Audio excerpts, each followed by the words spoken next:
In peace, it could already be cited, terror to the rulers, but friend to the children of slums. In scanty kitchens, often it peeps, horrified, angry, into the half-empty pots. Often it waits for the exhausted in front of shipyards and mines. It visits friends in jails, passing without passports. Even in offices it may be seen, and in lecture rooms heard. At times it dons a hat of steel, enters huge tanks, and flies with deadly bombers. It speaks in many tongues, in all of them, and in many it holds its tongue. It sits as a guest of honor in hovels, a headache for villas. It has come to change all things and stay forever. Its name is communism. You have heard much untruth about it from enemies, but from friends, much untruth also. This is what the classics say. History books speak of great individuals, how their stars wax and wane, how their armies roam, and further how empires resplend and fall. But the doubting great teachers examine the old writings for other lore, and they teach history is mostly the story of how classes struggle. For they see all peoples split into classes struggling among themselves. Slaves and plebeians once, patricians and knights, artisans, peasants, nobility, burgesses then, and proletarians processing the enormous economy stand at daggers drawn in enormous contentions of power. In daring subversion, the partisan masters thus added the story of ruled classes to the story of classes that rule. Yet, the ruling classes behave differently at different times. Rome's patricians act other than Spanish grandees, burghers of early cities than the later cities' bourgeois. Here, a class cleverly uses the hulking despot. There, the despotic plurality of their own houses, as their specific position allows, but always to strengthen the ruler's rule and always against the ruled. When peoples leap in slaughter on peoples, behind their battles other battles are raging, not so loud, steering the former. The armies of Rome storm into the far-off icy Pontus, while back at home, in Rome, plebeians and patricians fight. Germans are warring on Frenchmen, yet German cities, allies to the Emperor of Germans, also wage war on German lords. When a truce unites inimical classes to counter the external enemy, in true danger or artificial entrapment, both win the fight, but only one the victory. That class returns victorious, the other rings the bells, cooks the victory banquet, and builds the triumphal column. For deeper and longer lasting than the wars our primers render are the wars of classes. Open or secret, not for enemy cities, but for their own, ending only in revolution or in joint downfall of the fighters, rulers, and ruled.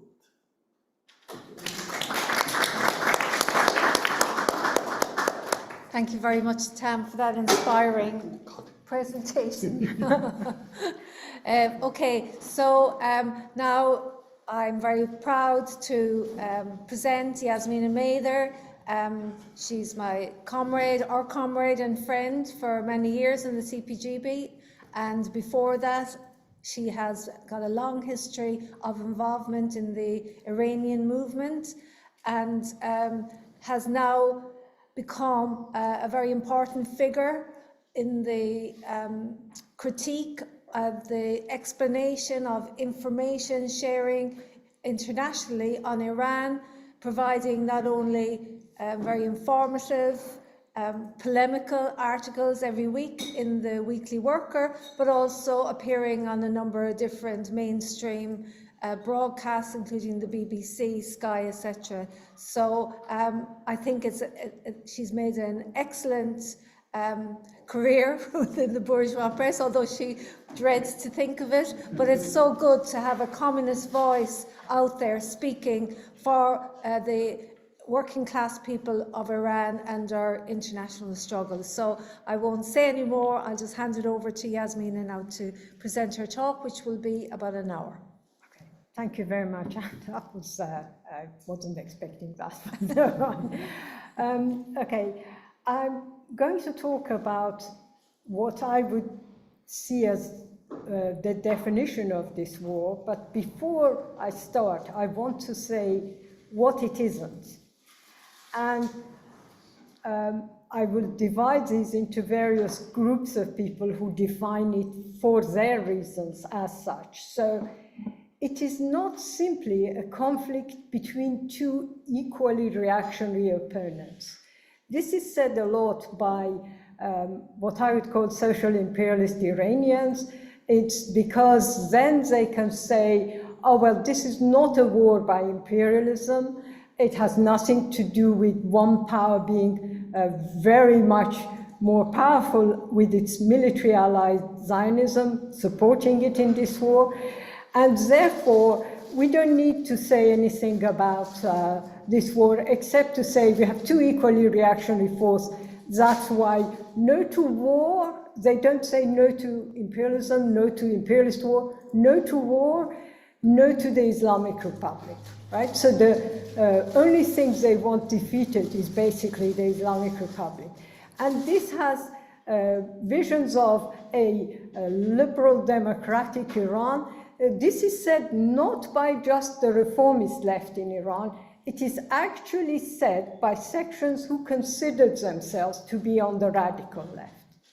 On the other hand, we have the campists, and they are saying Iran is winning this war, it's doing very well because of the war, and the fact that the US hasn't managed to overthrow the regime, it proved that Iran is going to be the liberator. They don't say of the proletariat in global south, but definitely a liberating force in the global south. And again, Iran hasn't won this war. Survival is not the same as winning. But more importantly, we have the history of 4 decades of Iran's fights or anti-West, because it doesn't call itself anti-imperialist, anti-West slogans. It will either compromise, and we are seeing signs of that in the last few days, or if those minority sections of the Shia clergy who are going on about war till victory get their way, we will see the martyrdom of the entire country for the sake of the Islamic Republic. So, in addition, I want to say that this war is not about Iran's nuclear program. We have all become saturated with BBC, Sky, every outlet, Guardian even, telling us this war started because the US was concerned about Iran's nuclear weapons. This is definitely not the case. Iran's nuclear industry started under the Shah in 1975. During the Islamic Republic, it was progressing until 1999, and the United States had no problems with Iran's nuclear program. The first time we see any mention of this is in 2002, where a pro-Saddam, what I would call loony Islamic, they're even more loony than the Islamic Republic, called Mujahideen Khalq, who were getting financed by Saddam, brought claims they found documents that prove Iran is building a bomb, and that took momentum only after 2003. Why after 2003? Because unaware of its own efforts, the United States brought to power two of Iran's allies in Iraq and Afghanistan. And therefore, without intent, I emphasize, but therefore it suddenly became extremely concerned about Iran's Islamic Republic. Why? Because if you have this government more powerful than it was before the Iraq war, and the Israelis kept telling you, oh, you shouldn't have gone for Saddam, you should have overthrown Iran, then you are in a situation where you want to bring up the question of Iran's nuclear. I emphasize this because, again, there are sections of the left globally who say, oh, well, maybe Iran shouldn't have gone for nuclear. I agree that there is, the logic of that is not great. However, Moshe Machover, during our joint work in the last few years, has repeatedly explained to all of us why an oil-producing country might want nuclear industry. And that reason is because he emphasizes that you can sell your more valuable fuel while generating cheaper oil, cheaper energy using nuclear. I don't think that is necessarily the logic of Iran's Islamic Republic. However, we have to respect Moshe's view on this, and I have always quoted him because I think there are reasons to take that into account. Nuclear technology also produces radioactive isotopes. They are used in nuclear medicine for diagnosing all sorts of things, including cancers and various other disorders. And Iran's Islamic Republic, having been deprived of external medical help, has used that. So we can't say Iran is not using its nuclear industry for that. It has industrial applications. Again, there are various ways in which Iran has used that for fluid movements to detect various things. And so I'm not saying this is the Islamic Republic's reason for having nuclear weapons, but all I'm saying is this isn't the reason why the US wants a war against Iran. The United States wanted a war against Iran since 1979, since February of 1979. Because their island of stability, the wonderful, now Israelis keep promoting him, the Shah was overthrown, so they have always had this anger against the Iranian Revolution. But more importantly, I think in the recent few rounds of presidency, I would say Bush Jr., Bush the son, Obama, Biden, Trump, all of them have identified, both through the pressure of allies of Israel, but also because of their own political base, have attempted to keep Iran as either the axis of evil, the enemy, or whatever. Having said that, the reasons for this war were not just that. I think we have argued this, the United States was pressured by Netanyahu in his visit. That was the trigger. But the trigger is not important, in my opinion. There is still the issue that for the United States, control of the sale of cheap fuel to Iran, to China was important.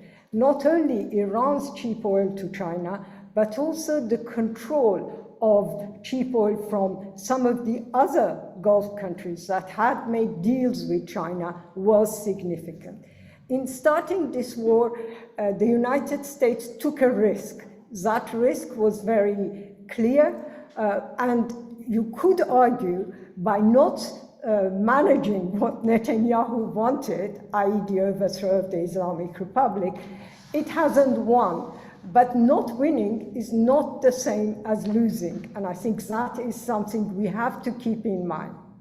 Another section of the Iranian left and sections of the international left tell us that it's fault of Iran for supporting Palestinians. Iran should have stayed out of what is, and it has picked up the media publicity in this in Persian language, both by Israeli TV, by BBC Persian, by the Voice of America, is so strong that quite a lot of people in Iran are under the impression that the United States attacked Iran because of its support for Palestinians. Again, yes, verbally Iran has been a supporter of the Palestinian movement. It has supported verbally the situation, the Palestinians in Gaza. However, I would disagree that this is the reason for the attack. First of all, Iranians are told by these media, and it has an effect, because if you're bombarded by publicity, eventually some of it sinks in. Iranians are told all your money, all your oil money, all the products in the country is spent on Hamas and Hezbollah. Now, first let's start with Hamas. Hamas gets nothing from Iran, from what I can gather. The money it used to get was from Qatar via Israel. So Iran wasn't paying for Hamas. Hezbollah did get a lot of support in the early 1980s from Iran. It is true to say Iran spent money in Lebanon. However, in the last few decades, I would say, in the last 2 decades at least, 3 decades, but definitely the last 2, I would say that is definitely not the case. Hezbollah has become a financial power of its own in Lebanon. It has billionaires supporting it, some of them with major finances in Africa, major income from communication companies are owned by supporters of Hezbollah, some of whom are actually Christian expatriates. Now, why they finance Hezbollah, I have no idea, but because I'm not familiar enough with the Lebanese politics, but all I would say is the idea that it's just Iran paying Hezbollah is again nonsense. These forces do support Iran on occasions, but very often they also disagree with Iran. But the idea is that we should, just because Iran is reactionary, which it is, just because Iran is repressive of its own working class and the revolutionary forces, we shouldn't say that it has no right to diss or oppose the United States. If we are saying opposing the United States is something no one has the right to do because they are reactionary, then we are in practice supporting the United States and its imperial power. So I think we need to be very careful how we do this. There are historical precedences. I think Marx definitely distinguished between ideological endorsement of a movement whose internal politics is reactionary, with tactical support for the fact that at certain stages, at instances, it stands against a global power. More recently, we've heard from some sections of the Iranian left that it's Iran's fault that the memorandum of understanding failed. This was, if you remember, what was signed in Versailles, historically not a good place to sign anything, and the Iranian president signed it in Tehran. As I think I've argued on a number of occasions, it was inevitable that this memorandum would fail. There was no doubt. It was so uncertain, it had so many vague arrangements. The vague arrangements were deliberate. They were trying to appease the internal audience in both Iran and the United States. Israel didn't even sign it, didn't even had anything to do with it. all the time Israel was trying to make sure, emphasize the problems with the uncertainty, and it was right for Israel to do this because they wanted the war to restart. So it isn't the idea that because Iran tried to stop some ships that the memorandum stopped. It's not because Iran suddenly woke up and bombed Jordan. These are not the reasons. Both sides, and indeed here we have to also say Oman, had a very lucid understanding of who was going to do the control of the Strait of Hormuz, and it was obvious that such a situation would lead to a renewal of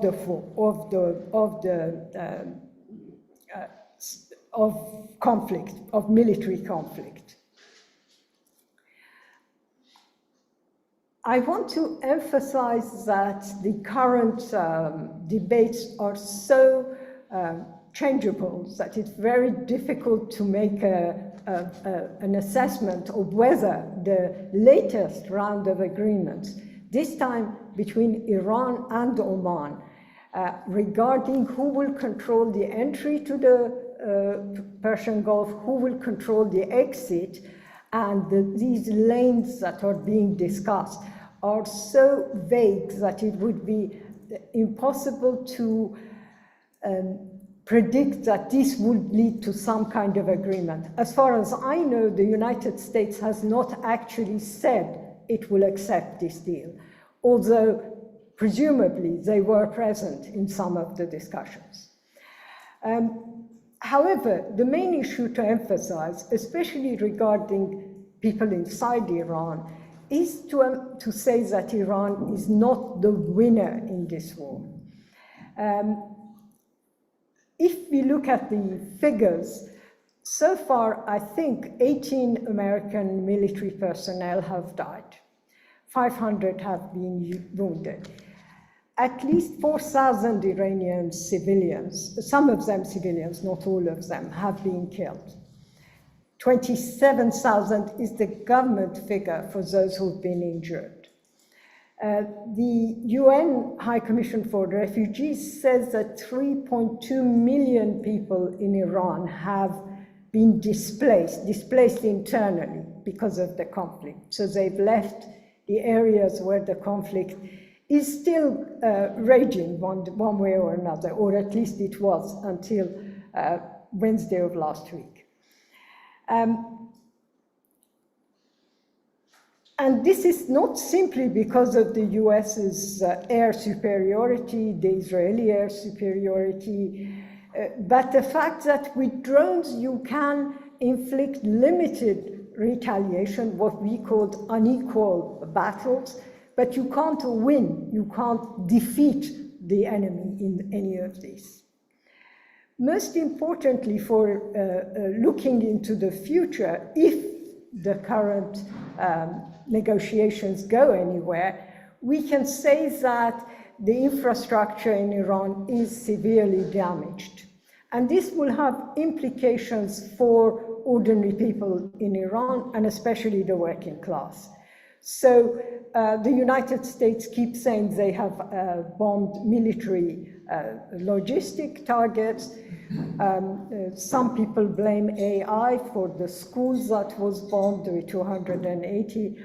I'm not sure. I think human error in reading what the AI was telling them is far more likely.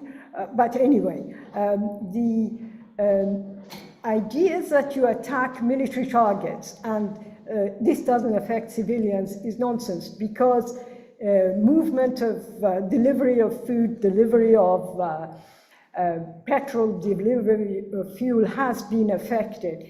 Electricity and water systems have been severely damaged.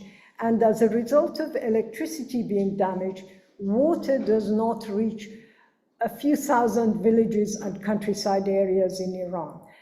So they are trying to do various things, but as far as I can tell, in temperatures of 45 degrees, remember we are here at 28, 29, in temperatures of 45 degrees, a very large section of the population in the southern provinces of Iran don't have access to either any, if they did have any air conditioning, that wouldn't be working for them, but most importantly, they would not have water, which is dreadful. So the long-term effects will be on the fact that the steel industry is more or less completely destroyed.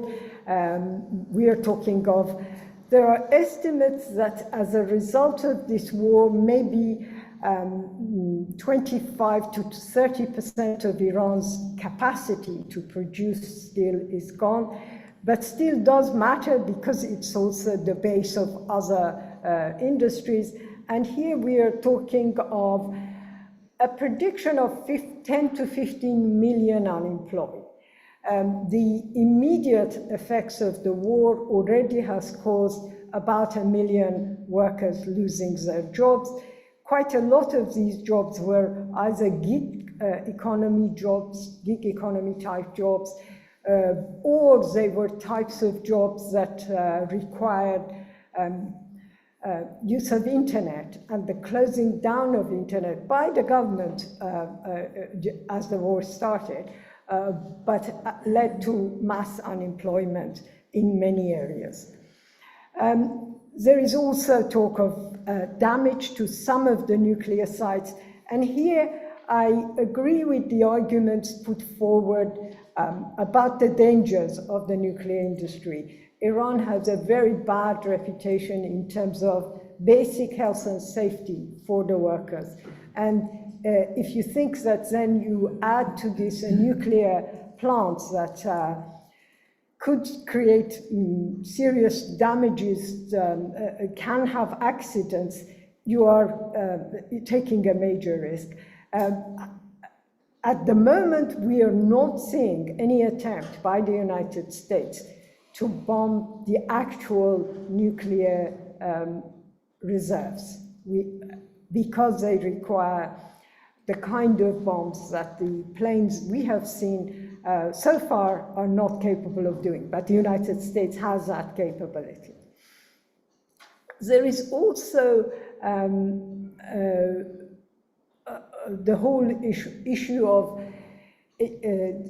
UK, the Arab countries in the Persian Gulf, but also all over the region, telling us that they are involved in the defensive aspects of this war. And so in Britain, we had Starmer saying this, and now Burnham is repeating this argument. The Arab countries are saying it as well. In all of these cases, they have US bases where planes leave the land leave the airport, the airbase. In Britain, from Gloucestershire, if I'm not mistaken. In Arab countries in the region, all of them have US bases. These planes go and bomb Iran. Now, how you could define this as a defensive operation is beyond me, because surely these are attacking another country.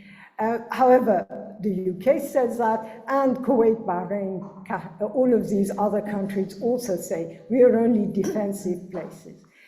It was inevitable that in retaliation against this kind of attack, Iran's Islamic Republic would go and attack these countries. It had positive and negative consequences. Positive consequences is that it can't obviously reach Israel. It can just about reach some parts of Israel, but it's not doing very well there. It definitely can't reach the United States. It hasn't got that kind of air power. It hasn't got the basis to refuel and send planes from Britain or wherever, from Mexico or wherever. However, it can cause damage in US bases in all of these neighboring countries. And that's what it has done. So to its local audience, it can say, we have caused damage to the United States. And it's exaggerated. There is AI videos showing all sorts of US planes being destroyed in these bases. I've now found out that not all of them are fake videos. Some are actually correct, but on average, the fake ones are much more than the actual damage that Iran has managed to inflict on these bases. I think when it came to United Arab Emirates, because of its closeness maybe to Israel, Iran actually damaged more than the base. And here, the consequences for these countries isn't that the US bases have been bombed. The consequences are long-term economic issues. From what I can understand, it's not just influencers that have left these Gulf countries. We have people who were investing there. There is very little use of the major airports, both UAE and Qatar, produced as hubs for Asia, America, Africa connection, Europe, Asia, America connections. There's very little use of those. We have empty airports, empty hotels. The financial and economic consequences will be dramatic. For Iran, this appears, or it sells it as victory, but we have to be very careful. Since October 2023, Iran has done a major publicity effort all over the Arab countries, all over the Muslim world, but in particular the Arab countries, presenting itself as the ally of the Palestinians. Right? It is the countries that does more of the King of Jordan can't say much, he's got his hand tied. Sisi has the Muslim Brotherhood, so it can't do much. But Iran's Islamic Republic was giving all the music for supporting Palestine, the social media for supporting Palestine, and so on. And as a result of this, with actually quite an opportunistic way of changing what used to be Shia music, Shia songs, Shia slogans into Muslim slogans, Sunni and Shia all together. We are all very good. Forget about Al-Qaeda, forget about ISIS. We are now all very good friends. It had gained support in all the Arab countries. If you talk to people from Jordan, from Egypt, from Qatar, they would tell you the Iranian government has got what used to be called the Arab Street. It has gained support there. We have proof of this in that Ben Salman, when asked about Palestine by a reporter, said, I don't care, I don't think it was recorded, but he had the mic on still. I don't care too much, but my people do, and therefore I can't ignore Palestine, right? Which sums up where most of these people are. However, for Iran, the danger is that as people are losing jobs, as the economies of these countries are very badly affected by the continuation of this war, Iran will become unpopular, or at least less popular, on the Arab street. So the balance has to be taken into account. And my understanding is that, for example, in some of the neighboring countries, people are beginning to blame the Iranian government for not resolving the issue or resolving the conflict. So these are all major problems. As I said before, in the global sense, the question of the control of the Strait of Hormuz has become a very important issue for Iran. It has actually discovered that this is more important, is a much geographically, if you like, it has gained something. It knew it had, but it didn't know how it would be able to use it, much more powerful than any nuclear weapon, if it ever gets a nuclear weapon, right? Because it basically can control this in terms of global economy. But the war has also gone beyond the borders of Iran. So we have, or the wars that was US against Israel against Iran, we have more of other places. So we have the Houthis who are involved for their own reasons. The Houthis have always supported the Palestinians. They are not of the same, contrary to what some of the press and media says, they are not the same Shia religion as Iran. But in many ways, they control a country where they are still called the Houthi rebels, while the actual leader of Yemen is in exile in Saudi Arabia for more than 4 years, as far as I know. And therefore, they are in practice in control of that area. They have their own reasons for getting involved in this war. What is more dangerous, more difficult to understand, is the involvement of Ukraine in this war by blowing up boats in the Caspian Sea. A very, I assume their main reason is not just the issue of the current war in Russia, but trying to present themselves, and somebody else told me this, but present themselves as the Israel for Europe, i.e. To become the military base for US forces in Europe, confronting Russia, being able to attack Iran in the ways that Israel is the military base for US imperialism in the Middle East.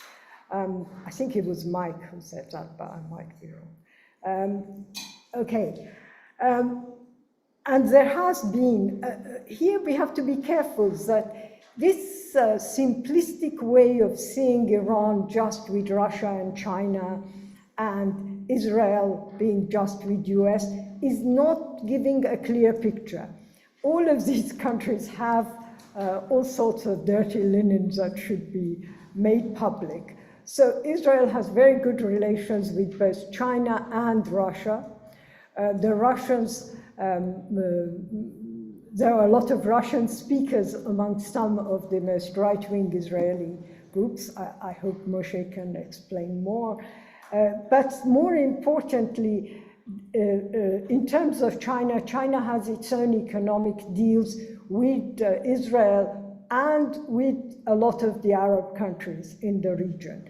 And therefore, although it is, I am sure that in Peking there are people who are happy about the way this war has gone, i.e. the United States hasn't succeeded, they are not if you like, the military backup that Iran can rely on.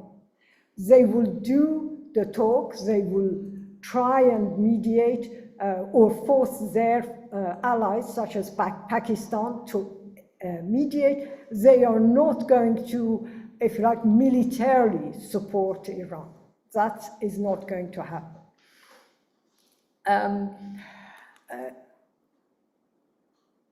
There is an example of Iran claiming during the initial stage of this war that China had given direct military support to Iran. The Chinese embassy in Tel Aviv was the first one to say, that's fake news, it's not true, we are not getting into this argument. So for those Iranians who have put all their hopes into this campist alternative of China and Russia supporting the Islamic Republic and defeating US imperialism because the US imperialists are in decline, I'm sure, I think the situation is far more complicated. However, I think we now need to concentrate on what can we say about this war as the left. It's not enough to, if I put the places, the jigsaw pieces in various places. what can we say? In terms of US, UK, Europe, and I would say the Arab countries, the enemy is at home. I.e., in US and UK, we have to defeat imperialism. We have to call for the defeat of the military forces in these countries. I would say in the Arab countries, this is an opportunity of masses rising against dictatorships. There are some signs of it apparently in Jordan. We are not seeing a lot elsewhere. But Sisi, for example, is well aware that Muslim Brotherhood, for all its differences with Iran's Islamic Republic, hasn't been completely defeated and is now mobilizing its forces, at least in terms of slogans, against the US and against Sisi. But inside Iran, we can't forget that executions have become a daily event. A daily event where you don't follow, obviously, the Iranian press and media, but every morning I see at least 2 executions. And these people are, according to the government, people who were arrested during the January protests. The January protests are very debatable. I have argued they started well, they were genuine protests, but other forces, including Mossad, got involved. And then what happened is very difficult to assess. The 40,000 figure put by Trump, put out by Netanyahu, is clearly nonsense. However, a few thousand, even according to the Iranian government's figures, 3,700 were killed. So we have a real repression of a protest that was on economic issues. It wasn't a protest about even headscarves or anything. It was about the price of bread. It was about food prices going up. The Iranian government has actually relinquished on social issues, not just even before the war. The issue of headscarf is more or less gone. If you want to wear a headscarf, you don't want to wear a headscarf, in most of the cities in Iran, you're okay. There's no one stopping you. And even if you are arrested, sections of the government come and make sure you are released. So that issue as an issue is gone. But poverty, sanctions have created a terrible economic situation. An economic situation where deliberately, in my opinion, sanctions have created this corruption. Imagine you have a country ruled by clerics and civilians who have gone through a couple of decades of neoliberal economic policies. Everything that was nationalized in '79, or at least 80 to 90% of what was nationalized, is now private property in Iran. Major industries have been divided into small service industries, small companies, and in each of them, organizing the working class is becoming much more difficult because you don't have a single oil industry to organize the oil workers. You don't have a single steel industry. You have company X, company B contractors to these major industries. But then you have sanctions, and sanctions have created 3 types of currency in one country. You have the dollar that the state can buy at a very reasonably cheap price, a dollar that allies of the state, what it calls important sections of, crucial sections of industry and medical can buy. And then you have the dollar price for ordinary people. The rate of the dollar, obviously the majority of the 90 million aren't interested in the rate of dollar in terms of traveling. What is interesting for them is that the price of food, the price of everything, goes up at the level of the dollar that ordinary people can get. So we are talking of 40% inflation, 35% inflation, unbelievable figures. How does sanction help this system become even more corrupt? Well, when you have sanctions, the state can buy goods at the official rate of the dollar, which is very good, and then the allies or relatives or people favored by the state can sell the goods at the other price. So this is how you have what in Iran people call sultan of this or the other. So the son-in-law of the former president, Rouhani, is called the banana sultan. And the reason is he used to be called, now it's a new whole regime. So he used to buy bananas at the official rate, sells them at the unofficial rate. The difference is about 5 times, right? So you don't even need any additional profits. You buy £1, you sell it at £5. That's it, you've made a profit there.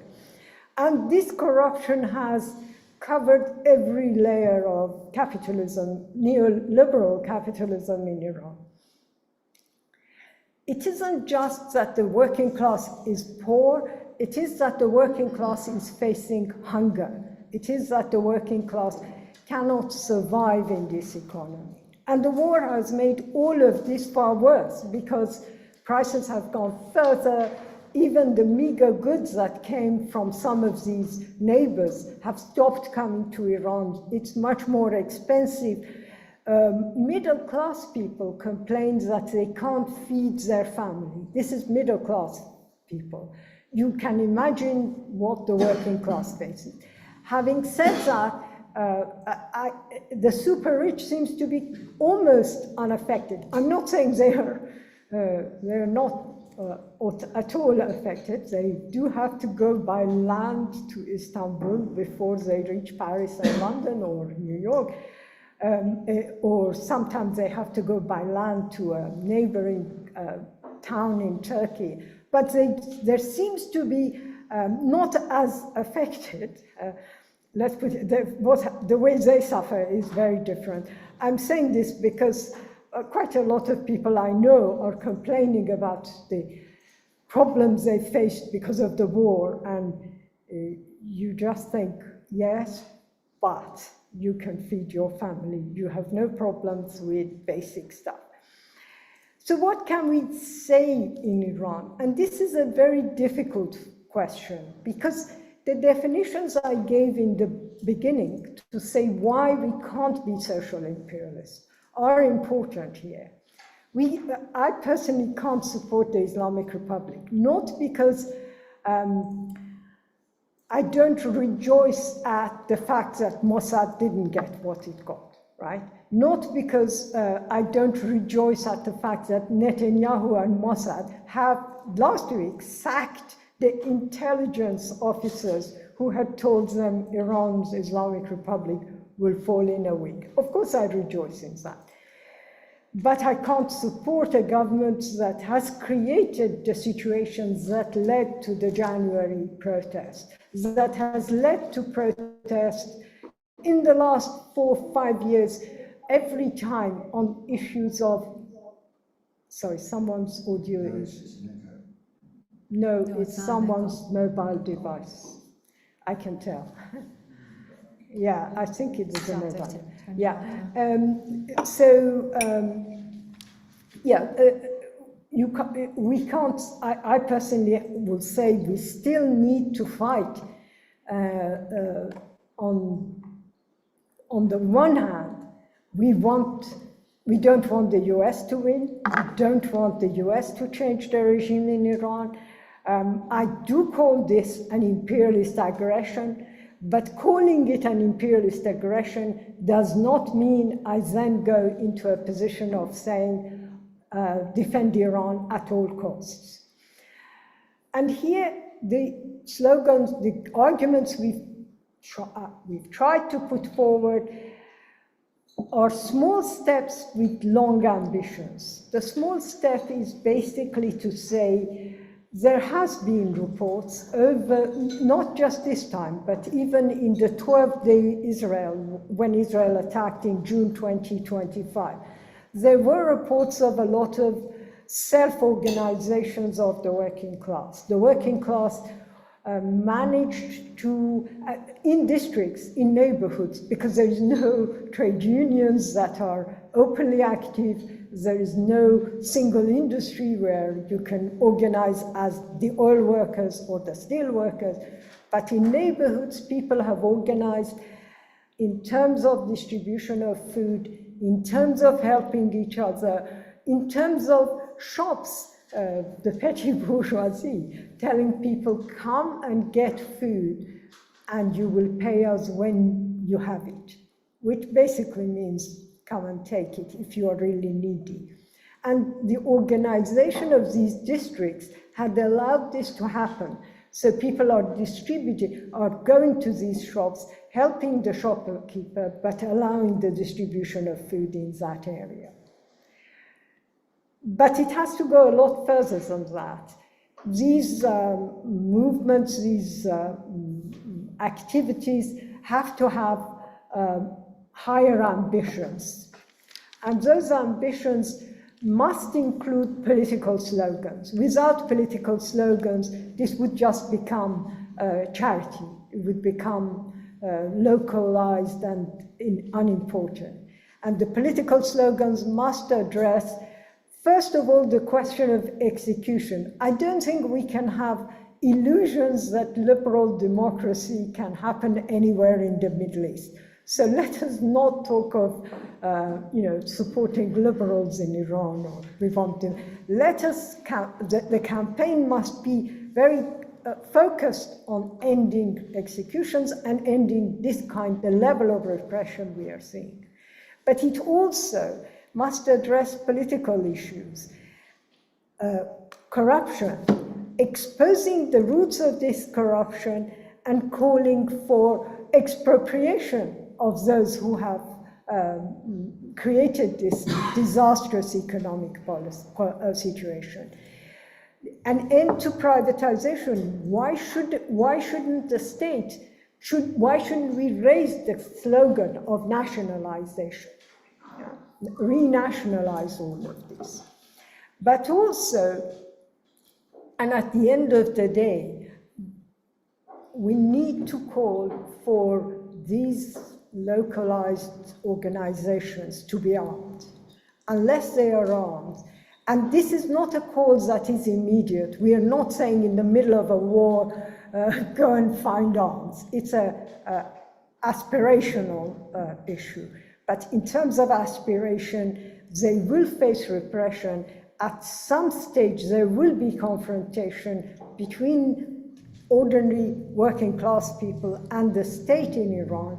And in those circumstances, we have the history, we have the background of 1979, when a revolution wouldn't have happened had it not been for very small sections of the left encouraging the expropriation of arms from garrisons. The Iranian people have that history. For those who don't remember or don't know, 1979 was a time where everything was working for a smooth transfer of power, from the Shah's last appointed prime minister to Khomeini's appointed prime minister. This was supposed to be a smooth transfer. What changed were events in 2 days, where the left got involved and actually scuppered some of the aims of the religious movement. Now, the problem was and remains that the left is very weak, and it was very weak in 79, and therefore its efforts in trying to change this had very limited consequences. But we have that background, we have that history, and we have to think that such a scenario will not definitely happen, but might happen. And for that, we need to be prepared. So the tasks are enormous in many ways. We have a lot of work to do, But I am much more optimistic about the left inside Iran as opposed to exile groups who basically have sold out either to social imperialism, and quite a lot of them on the radical left have sold out to social imperialism. And I have more hope for, and I have no time for the campists.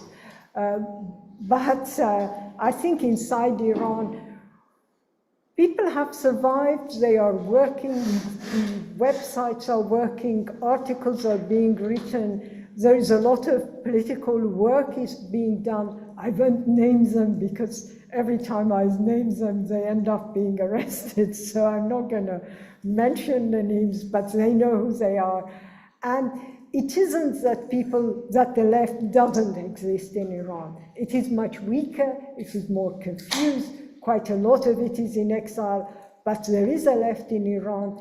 What it must do is look beyond Iran and remember that unless they have regional allies in the working class in the Persian Gulf countries, in the working class in the Arab countries, it is very little hope that anything can be done in one country. So that's it.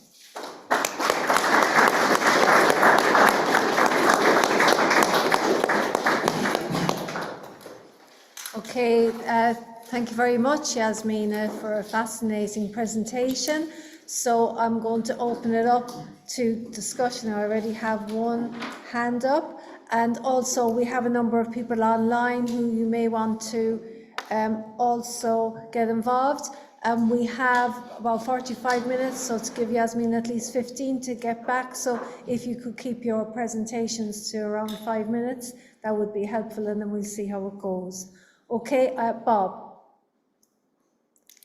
If other people had had their hands up, except I know Marcus, Bob, but anybody else, let me know as soon as possible. Thank you, Yasmin. I really enjoyed that. Just a couple of things, really brief. The only thing that seems to be consistent within over the last 6 months is Trump's lies and inconsistency.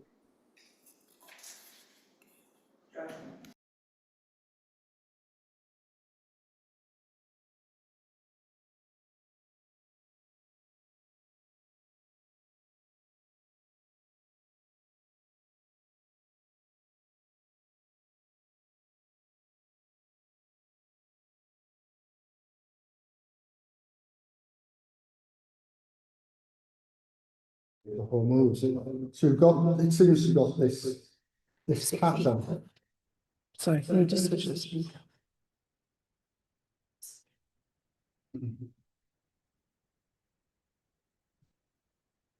So it seems you've got this pattern where Trump shakes up the market and backs down again. I presume hoping to influence negotiations, and this is quite a common trend and common pattern.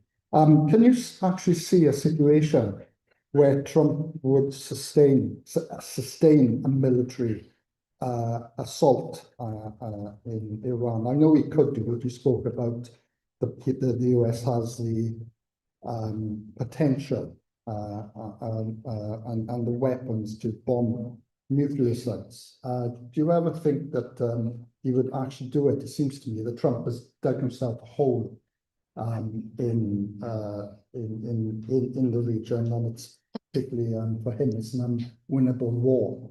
Do you think that anything significant could change that situation for the States and Trump?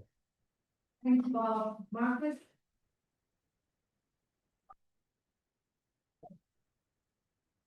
Thanks, Yasmina. Still don't know this way to look. I think although I'm talking to you on over there. You'll manage. So I just want to raise a couple of points. It's a question because I don't know the answer to this. Why is the US in this war? I don't think saying 1979 is a good enough reason, because why didn't previous presidents and regimes do this? And I don't think you really answered that question in your presentation. particularly given Trump's whole vibe is, I'm not going to be involved with the forever wars that previous presidents have been in, but now he seems to be stuck in a forever war. And he, you know, as Bob was saying, he flip-flops like a hallucinating gangster. You know, he's watched too many, you know, his threats, flips one day to the other. Are they internal US considerations? Is this to create a war situation externally to deal with internal enemies ahead of the midterms or a potential third? Is what I don't believe it's just because he's mad, because I don't think he is. And I don't believe it is just because of 1979, although that's obviously a reason. So I don't think that is clear. And I agree with you that Iran hasn't won, but it depends on how you define victory. And in one sense, I think Iran has won by not losing. And I think that is an important factor, and it feeds some of that campus nonsense that, you know, I hear it in Australia, that, you know, any undermining of US empire is a victory. So our victory, not just, and I mean, you see that in a weird way in British politics that supports Scottish nationalism because it undermines the UK state, and anything that undermines the British Empire is good. So I think Iran had won in some senses. I don't think, just if you define victory for Iran as they're going to topple the regime in Washington, I mean, I don't think that's a sensible definition of what a victory is. So I think for the Iranian regime, it sees itself as having won, I think, because it survived, despite having its whole leadership removed, or a large amount of its leadership removed. It's a euphemism, that murdered. Question, I don't know how relevant is Turkey in this? What role are they playing? That wasn't touched on. Now I just want to get on to slogans. Roxy's not here, she's probably preparing her talk for later. But in Australia, the Communist Unity Group got semi-Spartized by coming out with "Defend Iran" as its main slogan, and I've criticised that as a main slogan in Australia. I think, I mean, no war in Iran sounds a little social pacifist. I mean, but clearly we have different slogans for different parts of the world, even though we're an international movement, and I think you drew that out. And I do find that I can't say defend Iran at all costs. A bit of a fudge. So I mean, the title of the talk was explaining revolutionary defencism, and I think you did that very concretely in terms of the slogans on executions, any corruption, nationalising essential services, internationalising Iran. But I mean, in Iran itself, it is to defend Iran against imperialism. Is it pointing out that the Iranian regime can't do this consistently? I think a lot of the, I mean, the orthotrots like the Sparts, they still live in 1930s world where, you know, you just have to defend the semi-colony against the imperialists, you know, and that's it. And they then have sort of imaginations that they've got divisions that they can put here and there to defend Iran. When you say defend, what does that mean in a country like Britain or Australia? Because Australia's also argued that it's only involved in defensive actions in the Gulf, supporting the UAE and so on. I mean, anyone who knows anything about the military defense theory, I mean, offensive and defensive actions are, you know, the same part of strategic action. So they're the only points I wanted to make. I haven't got, for me, the main one is, why is America in this war? I still don't understand that, and I don't think your presentation cleared it up for me either. Thanks. Okay, thanks, Marcus. I've got 3 speakers down, so anybody else, even if you want to make a short contribution, please let me know. Jackie and Tina.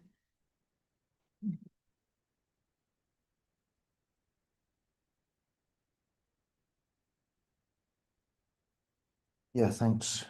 I echo speaking system. system is. Yeah, just a quick comment, first of all, on nuclear. I don't believe, whatever Moshe says, I don't buy it. The idea that, you know, Iran's oil is so expensive that it's going to be profitable to have a nuclear power industry, I just don't buy it. Everything that I look up when it comes to the cost of nuclear power is it's the most expensive. Compared with gas, compared with oil, compared with coal, let alone windmills and you know, all the rest of it. So I just don't buy that. And certainly, you know, thinking back to you mentioned 75. Now I can't remember, but I can remember hearing the Shah saying Iran will become the 5th world power and going for nuclear power. And it's just obvious what that's about. It's about nuclear weapons. It's so clear that that was the ambition, not straight away, not in terms of, I should put it, you know, some sort of rush program, you know, but in that sense, what we have is a whole number of powers that are, what's the word, on the edge. They have the capability of going from, you know, nuclear, what's the word, reserves to weaponizing them. So I think that is the case. It was the case.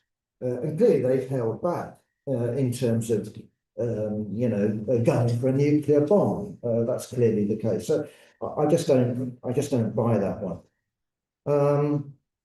Yeah, I sort of agree with Marcus in that sense that, I mean, I've never believed from the beginning of this war the idea that all America and Israel have to do is bomb Iran and the regime collapses. It just struck me as nonsense. Now, Yasmin, you referred, I know that there's some maneuvering going on, you know, inevitably in politics. I didn't know that these people have been sacked in Messiah. That's understandable. But on the other hand, it's a bit like with, you know, me listening to Rishi Sunak and people like that, and you know, John Major and Keir Starmer making stupid speeches. Well, okay, you get your minions to give you, here we are, here's the Island of Strangers speech. Well, if anyone gave me that speech, I would not only tear the speech up, I'd sack them then and there. I wouldn't make the speech. And so the idea that Netanyahu, I'm your Mossad advisor, here's the plan. And you go, oh, okay, we'll order the bombing and the regime didn't collapse, it's your fault. No, the buck stops with that's the reality of it. You have to be pretty naive, stupid, I don't know what, to have the idea that all you need to do is bomb Tehran or bomb Iran and the regime collapses.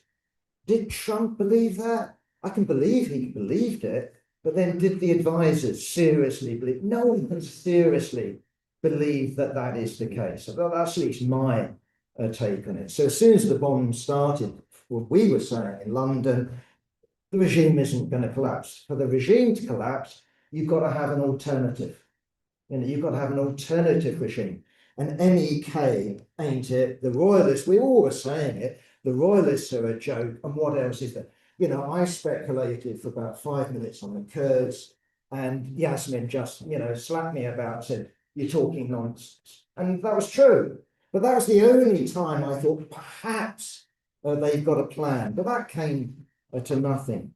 So what is it about? I do think that 1979 is important. I do think that the hostage crisis was important. I do think, you know, if we want to get into the collective mind of US presidents, not just this one, you know, I think we need to be thinking, you know, mafioso and horses' heads and killing people to terrify them.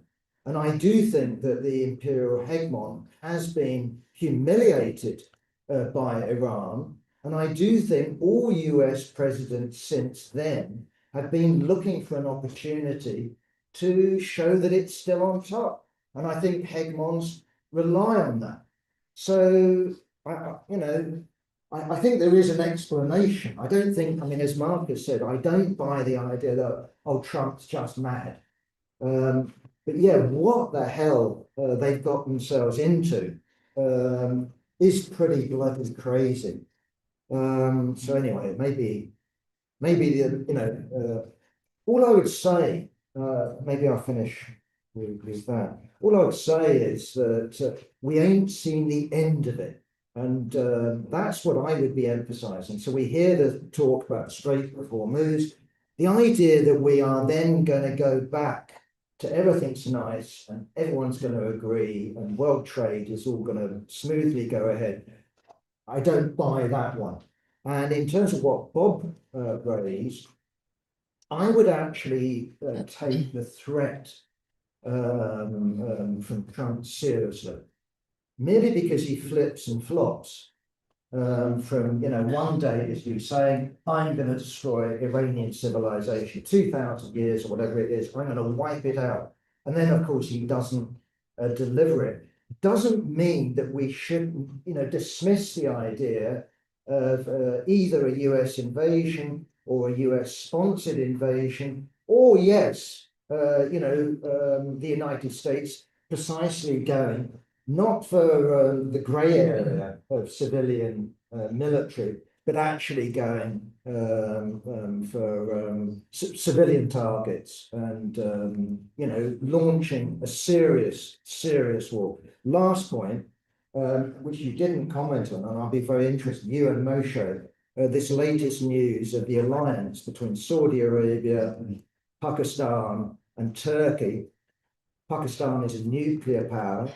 Turkey is, I think, got the largest army in NATO, certainly the largest European army in NATO by far. Saudi Arabia's got wodges of money. And clearly Saudi Arabia is on the firing line in this war. So if this alliance says an attack on one is an attack on all, this alliance must have been approved by the United States. It's not the United States just observing it. I think precisely that things are in danger, not of, well, there's going to be de-escalation, but I also think that there's a real distinct danger of very serious escalation and other powers acting in that sense as proxies for the United States being involved. Anyway. Thank you, Jeff. Tina, and then we want to take Moshe from the. Thank you, Yasmin. Interesting talk. I liked your description. The Strait of Hormuz turned out, rather surprisingly, as a bigger problem, bigger threat, bigger issue as any nuclear bomb probably could.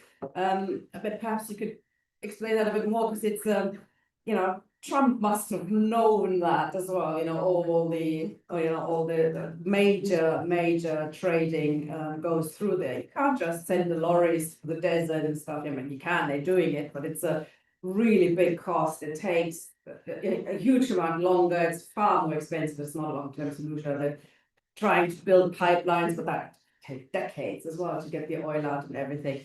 You know, how did it become such a surprise to, you know, Trump and perhaps the Iranian regime itself? So that's an interesting question. Also, I mean, slogans, obviously we change our slogans as times change and as the situation changes, and that's quite right. And we had hands off the people of Iran, you know, 15 years ago, I think 20 years ago even, you know, when we argued that, you know, we're in solidarity with the people of Iran. We're not in solidarity. We don't defend the regime, and, you know, the main enemy is at home, still is, you know, for socialists in Britain, for communists in Britain, we chiefly, you know, argue that you know, we want the defeat of Trump, we want the defeat of that attack on Iran, and we want them to lose mainly. And the question of, you know, for socialists in Iran, of course, it's an entirely different situation. The working class in Iran is facing also, you know, also a victim, of course, of US imperialism, but it's also a victim of its own ruling class. That's what we highlighted at those times. This has changed, of course, in the sense that, you know, if you're being bombed too, you know, you're being bombed out of your house, if you don't have water, etc. Things change in Iran, I suspect. Could you maybe discuss or outline, and when you touched on it, of course, how, you know, at the time you were saying, you know, sanctions, of course, every new sanction drives people into the hands of the regime. You know, that's supposed to be the sort of peaceful way to take power out of the theocracy, when in fact it actually emboldened them economically, politically. And now I suspect as well, quite clearly, if you're bombed to smithereens, you see the bombers as your main enemy rather than, you know, the theocracy. So it's I think correct to adjust our slogans for Iranians in Iran. In terms of then, you know, revolutionary defencism and what Marcus raised, you know, should we say defend Iran?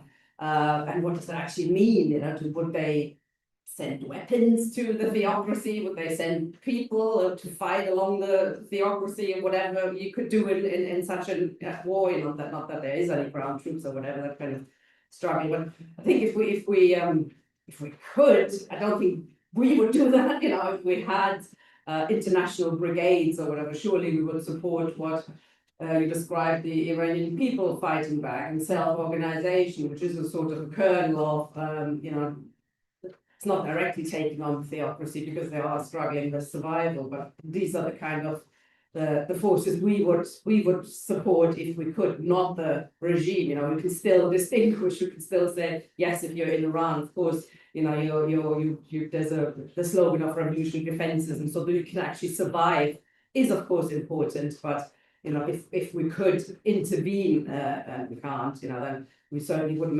carry on making that distinction between progressive forces, the working class, the people, and the theocracy, which is an enemy as well.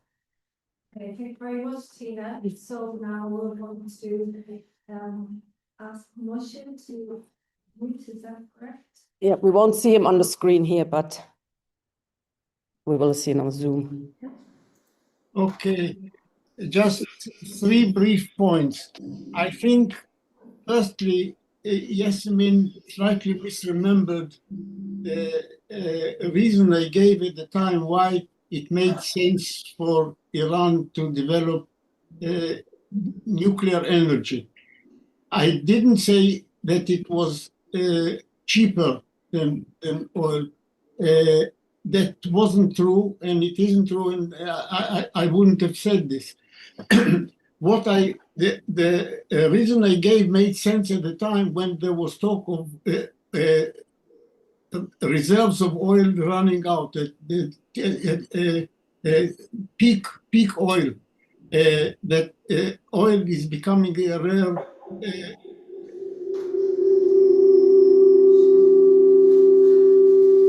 Sorry. Should I switch this on? Switch it off.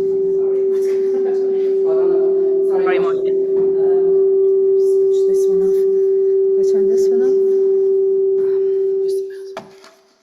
off. Can you hear me now? Yeah. Yeah. That oil was becoming a rare resource.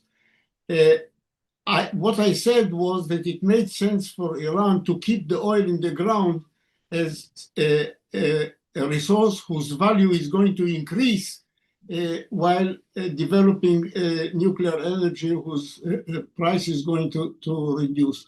So that wasn't because nuclear is cheaper than oil, but because of the danger or the prospect that oil is running out, and then it made sense to keep it for future use.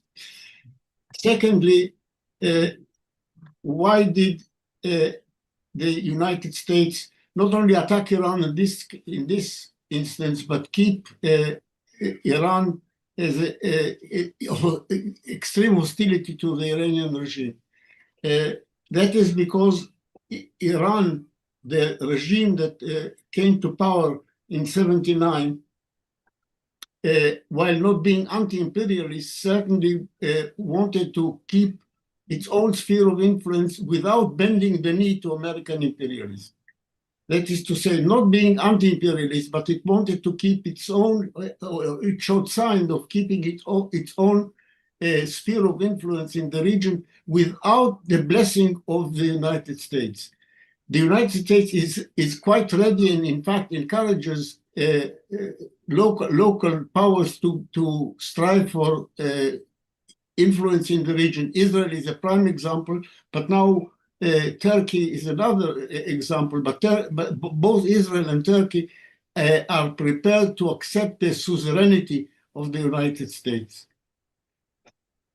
The third point is I do think that Trump believed and it showed signs of falling for the stupid argument that it is possible to bring about the downfall of the Iranian regime with a short, sharp shock. This was always a stupid belief. Didn't his advisors tell him otherwise? Yes, they did. I mean, all the reports we have of the way decision was made in the court of this new emperor is that the professional advisors, the military experts, the diplomatic experts warned him that this is not going to work. But the way decision making is carried on in the present court of Trump is not the normal one that one is used to in less volatile presidency. But this simply is that Trump chose to ignore his professional advisors and fall for the argumentation put forward by Benjamin Netanyahu and his then Mossad chief Barnea. I think all the reports indicate that Trump did really take on board the advice of Netanyahu and Barnea. Thank you. Thank you very much, Moshe. Well, okay. You need to unmute it.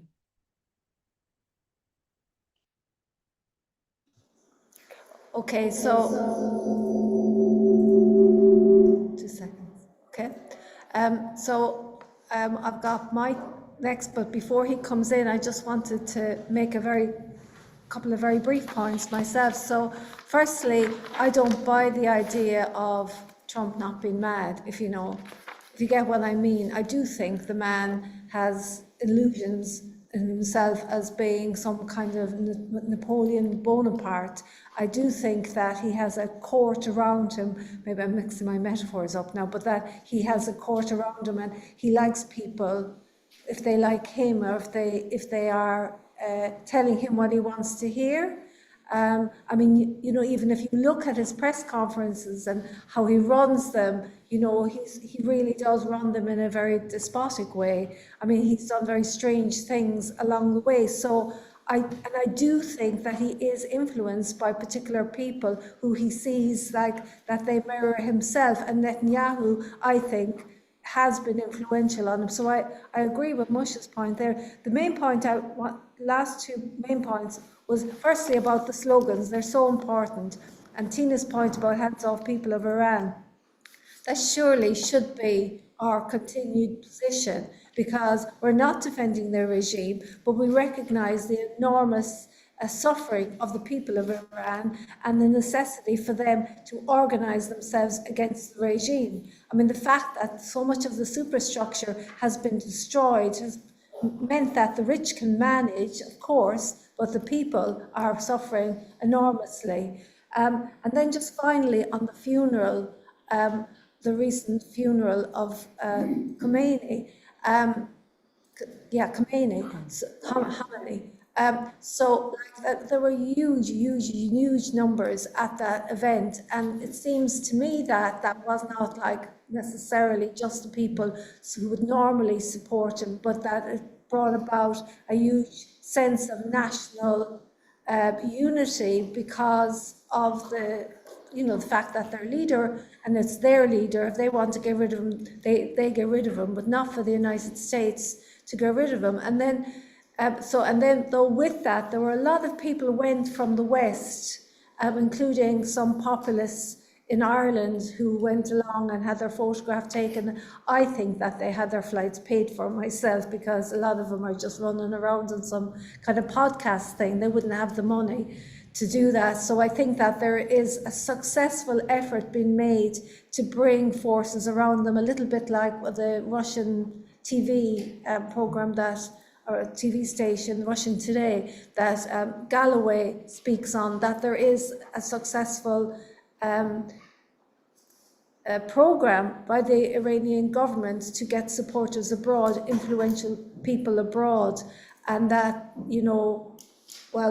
it's so important for us to have principled slogans to respond to that, because a lot of people now are supporting that position of defend Iran and don't criticize Iran at the moment, don't raise the problems that are going on for the people, because if you do, you're allowing the United States to have excuses to bomb them again because of the nature of the excuses they have used. We know for a long time that is how they operate. Anyway, so Mike, and then Marcus is going to come back in for a quick contribution.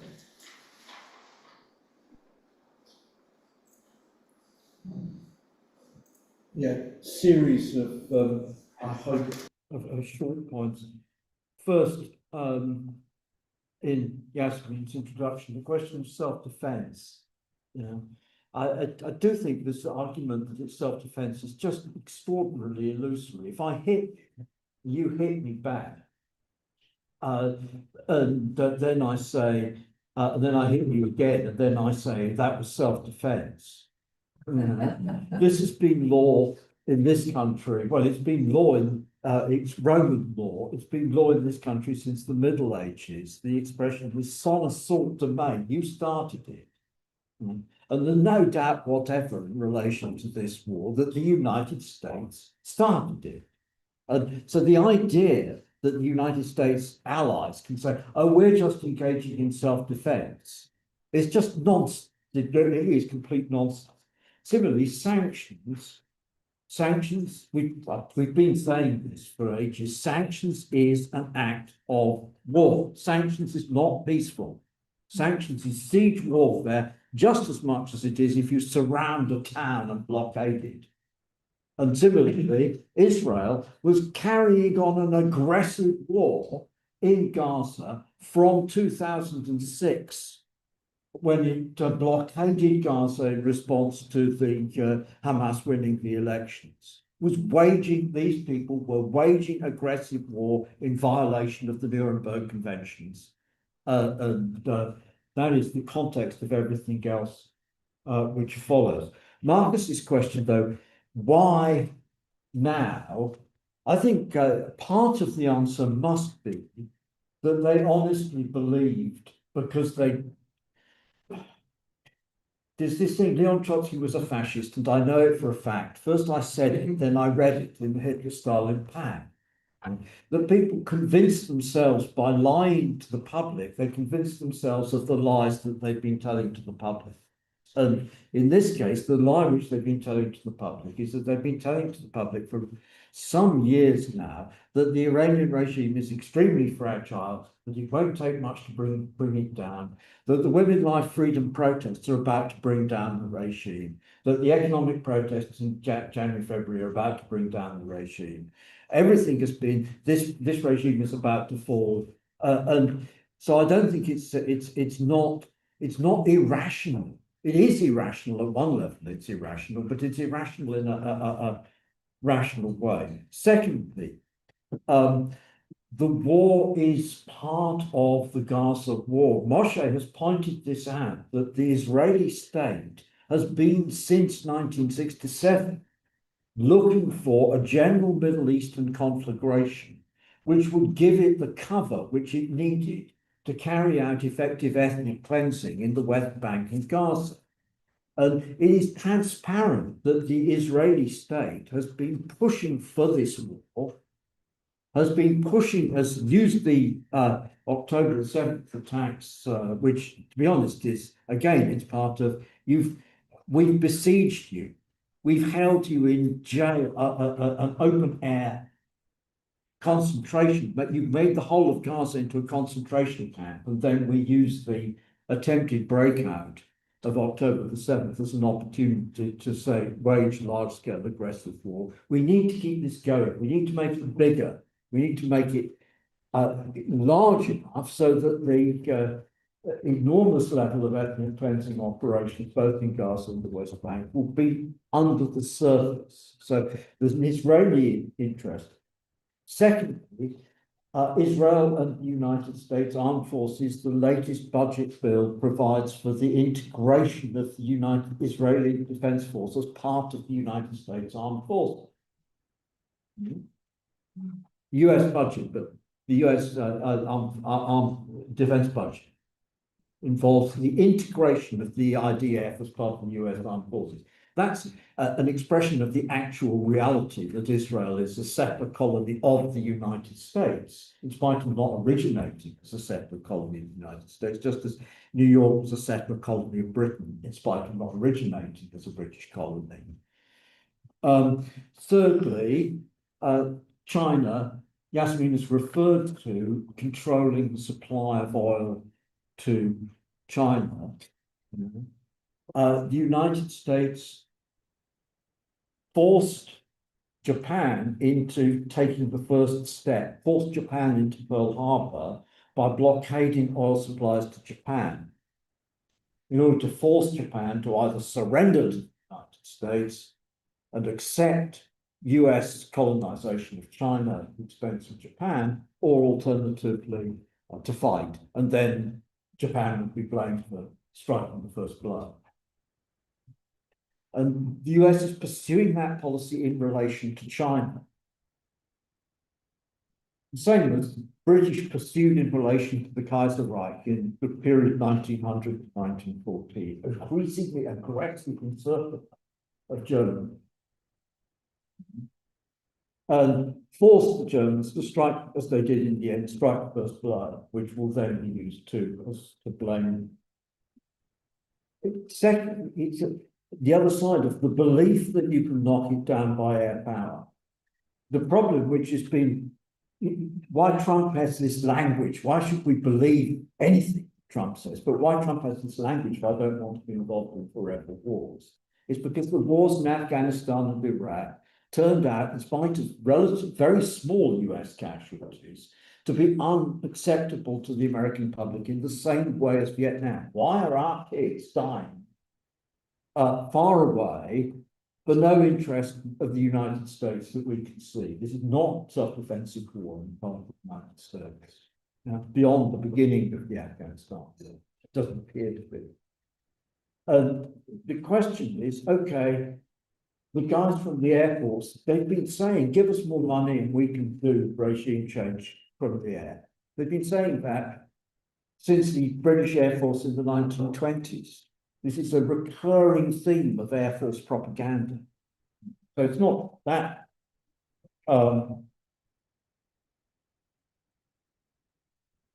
And finally, in this context, the things we don't see, Wadi Halabi worked out in the early 1990s that the US went to war with Iraq over Kuwait in order to raise the oil price, which was necessary because oil prices had fallen to the point that it threatened the collateralized debt obligations which had been built around the oil price in relation to financial structures in the New York financial and commodities markets. So it's not at all impossible that the United States has an interest right now in causing certainly the Trump administration very likely has an interest in manipulating. We know that the Trump administration, the individuals associated with the Trump family and the Trump administration engaged in insider dealing on the largest possible scale on the financial markets. It's quite likely that that's involved. Very finally on the slogan stuff, okay.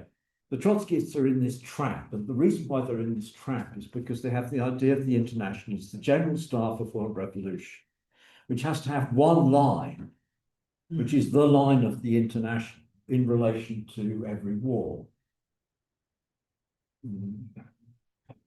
And so in relation to, he gives the three examples. China, he says, the Trotskyists should be in the front, fighting in the front line of the Kuomintang's army against Japan.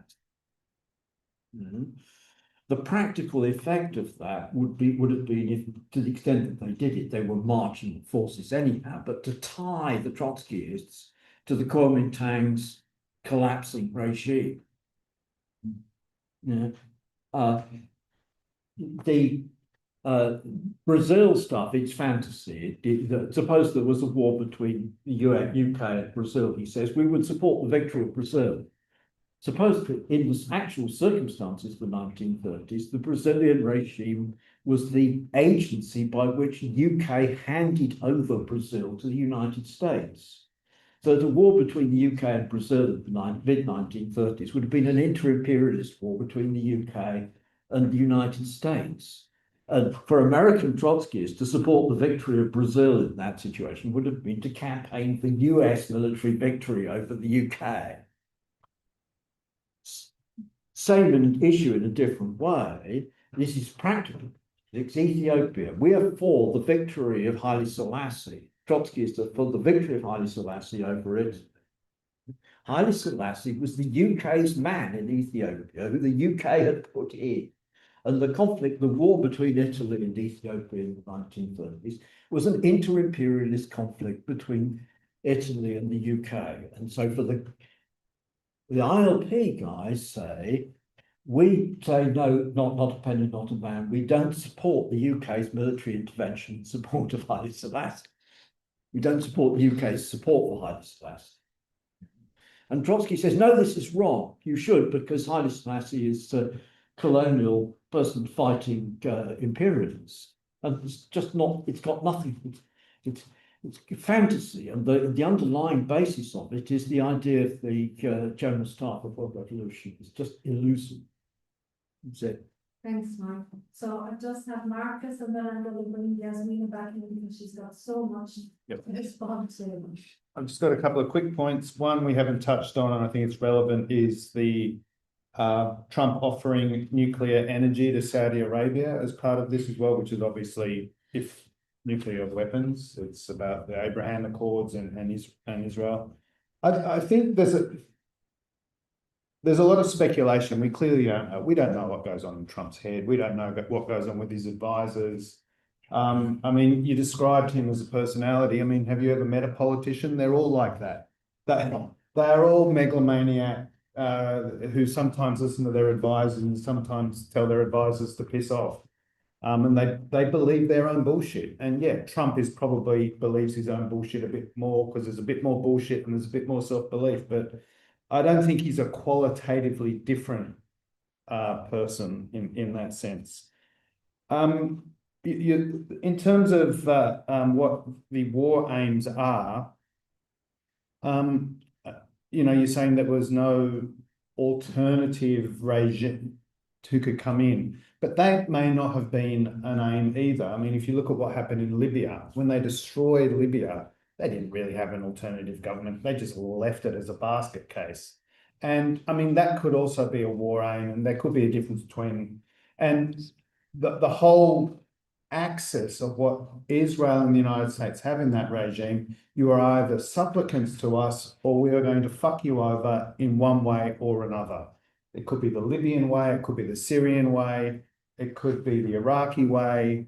And I think that is a sort of a bigger picture thing that we can pick out on that doesn't rely on speculation between advisors.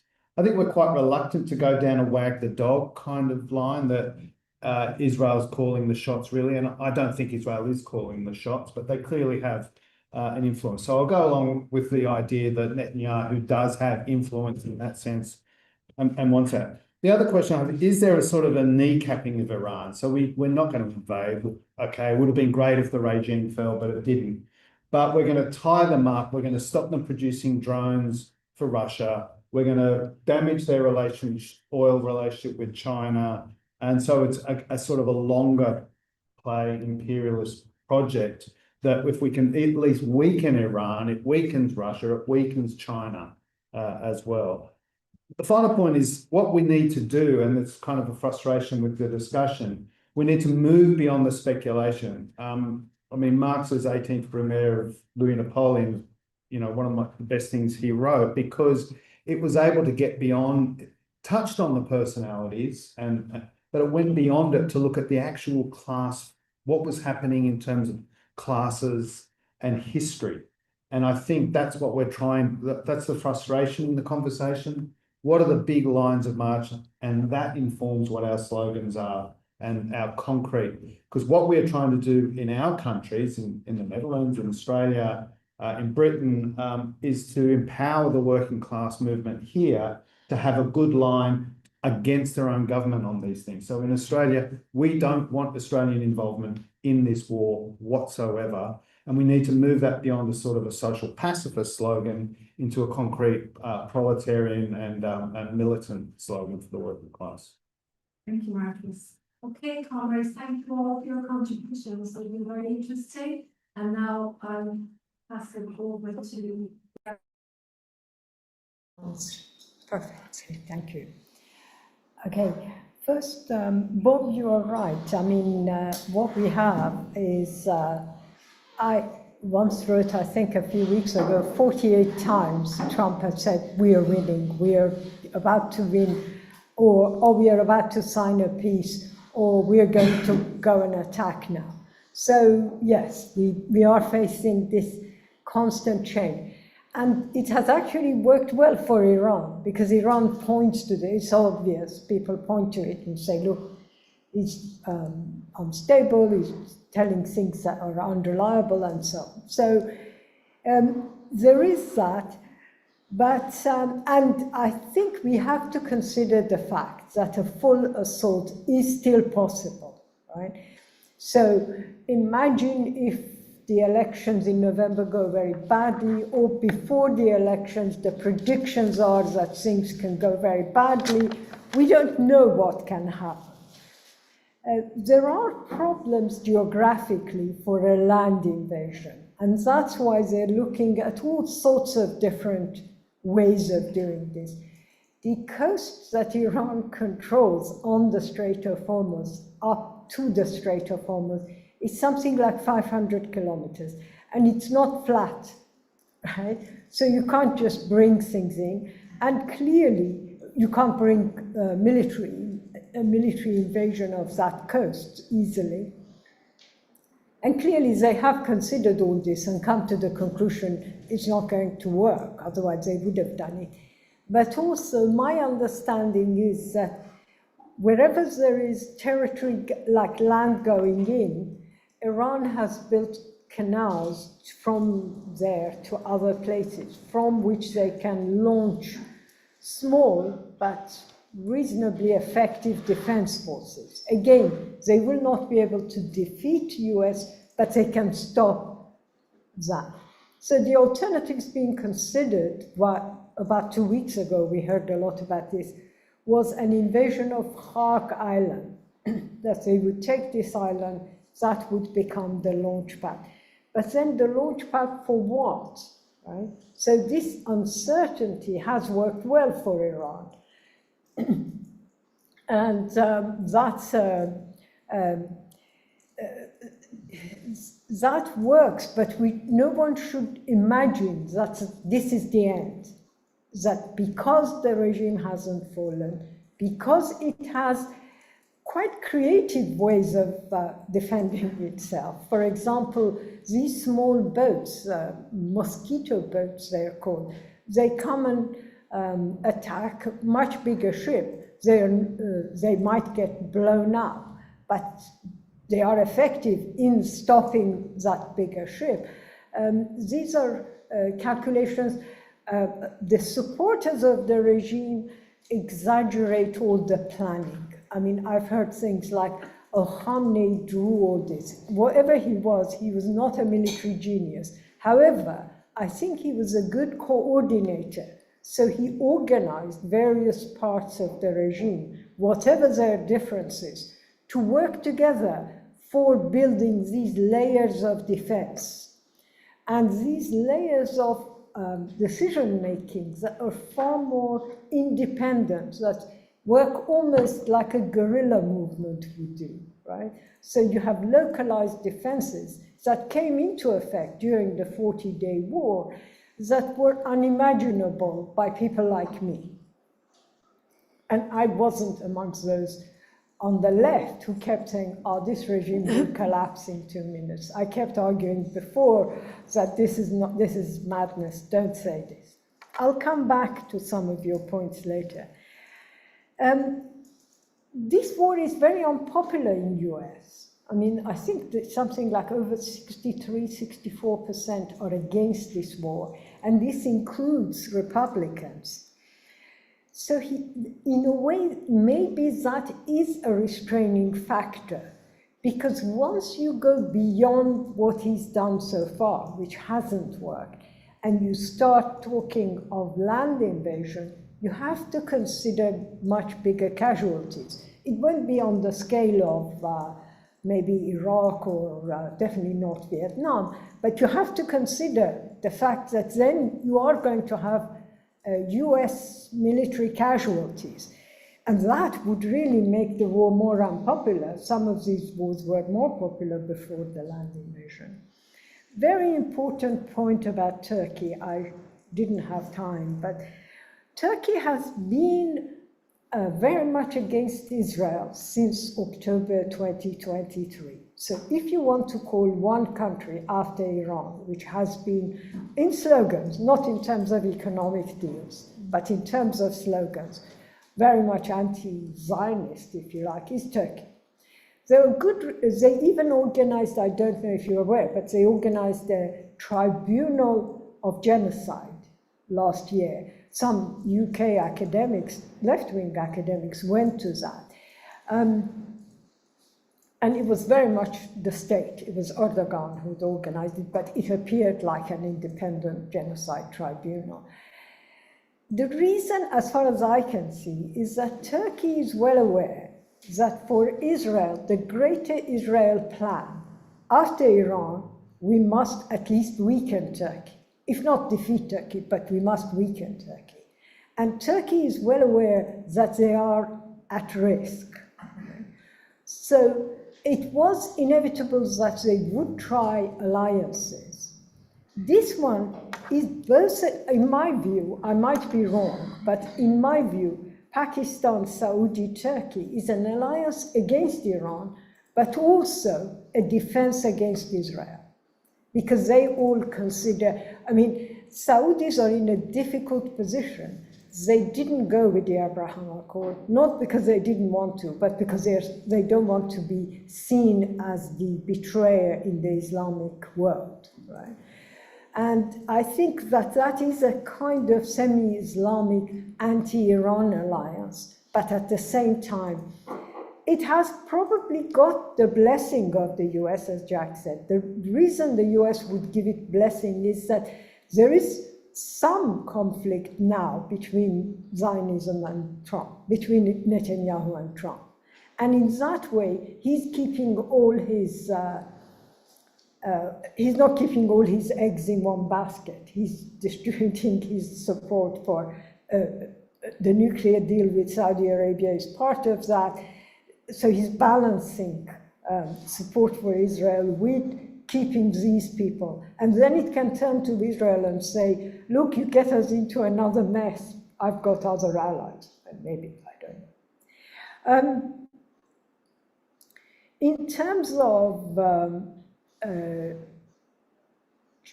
the war, I think Israel definitely prompted this war. And I want to go a bit of detail into January, have I got 10 minutes? Okay. Yeah. Into January 2026. So in late December, United Arab Emirates, now Trump says, following my instructions, but we don't know, but I think, yeah, following Trump, Israel and Trump's instructions, forced a complete devaluation of Iranian currency. This prompted the protests of late December, and they were genuine protests. I mean, the economic situation was terrible, it got even worse. Immediately after that,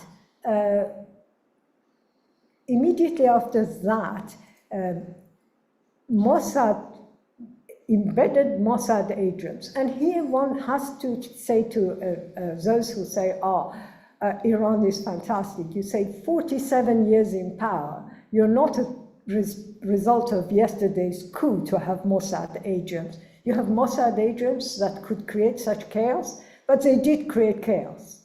So people were in very large demonstrations, but I heard relatives who told me in Iran, they were in demonstrations, but people were shooting from within the demonstration. So this was clearly agent provocateur. This wasn't the state attack.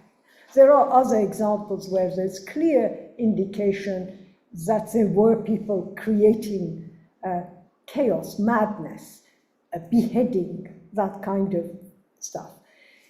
In these circumstances, you have a reactionary repressive state. What do you think it would do? It would just sit around and do nothing. Of course, it used all its might to attack the demonstrators. What was Israel showing to the world?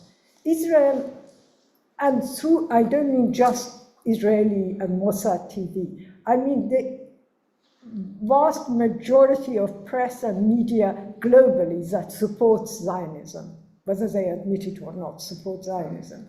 What were they showing? They were showing numbers equaling genocide. Israel started with 30,000, then said 60,000 Iranians were killed in 2 days. I mean, I think in any country, if 60,000 are killed in a demonstration, you do have reverberations more than what we saw in Iran and that in those 2 days, yeah? So it was a deliberate attempt to say this is genocide, this is the same as, okay, it's a 10,000 short, but don't call us just the genocidal Israelis, they are doing the same. And this became part of the, there were days where I was getting 4 or 5 calls from various press agents asking me, when is Reza Pahlavi going back? You know, they actually bought this. Major news agencies bought the idea that regime change was imminent and Reza Pahlavi was going back. Yeah? And I kept saying, I really don't think he has that much support, you know? And they didn't believe me. They came back to me in February because I was right, but they wouldn't even broadcast what I'd said because I was going against the definite truth that regime was going to collapse. So I think we can't, in this way, we can't blame Trump to be taken by this whole thing. I mean, I assume Netanyahu went, I think early February, he must have shown him these videos, and he wouldn't say it was Mossad agents who were doing some of the nasty things. He would say, look, masses, very large demonstration. The demonstrations were significant, not just because of the number, but because how widespread they were. Numerically, they were not that big, to be honest. They were very violent, but they weren't that big. But the spread was unbelievable. Every province, 34, 35 provinces had demonstrations. Every city, every small city had protests. So I think that's that. However, I still go back to what Mike explained about 79, but also the China angle. You have to explain why is it that, let's forget about Bush Jr., he was too busy with Iraq and failures and so on. Obama, Trump first round, Biden, Trump second round, they are obsessed with reducing China's access to cheap oil. And I think that is a problem for the United States. Now, none of them were in a situation where Trump faced this situation, where China was actually becoming an economic power that might, not yet, but might challenge the US. My view is the US took a risk on this and that risk failed. Right? But it doesn't mean that that risk wasn't deliberately taken.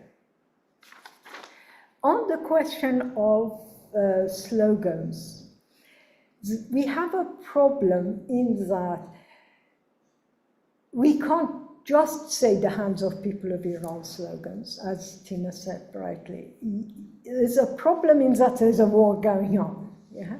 And I think we can't use the defend Iran, separate what they say is politically we oppose the regime, but militarily we want a success. This is the standard one.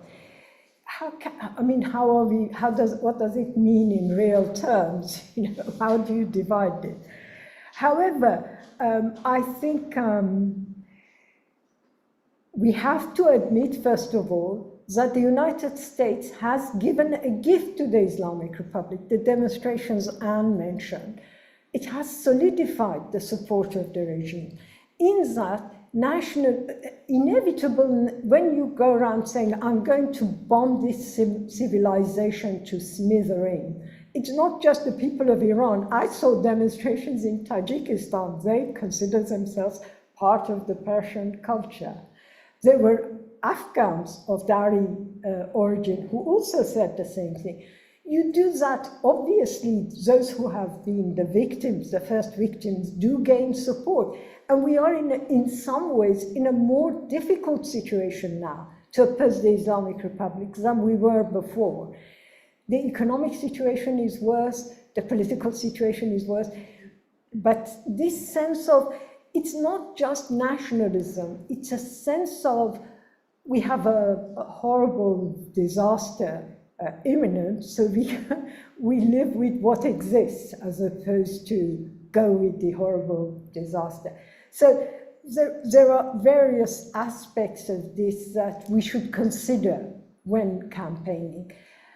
But I think there is no short answer to it. There isn't a short slogan for it. We have to go with explaining things. One last comment. I am sorry, Moshe, but the problem was I have whatever, I'm missing very many faculties. My memory is not one of them. What I was trying to do is go through a speech very quickly, and I shortened your statement about long-term price difference between nuclear and long-term petrol prices. And it's my fault because it came out as if I was giving an equal present comparison. That's all. Okay, thank you.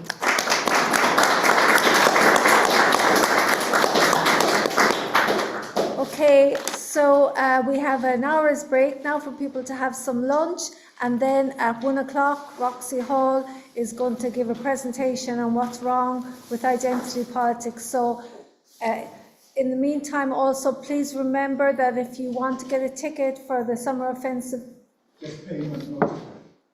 Okay, you're just going to pay, okay, so there's no ticket, but if you want to pay for the summer offensive move, which I'm sure you all do, because it was a lovely event last year, and Bob will take your payment. If you haven't paid for coming to the school yet, please pay Bob, and we'll see you back here at 1 o'clock.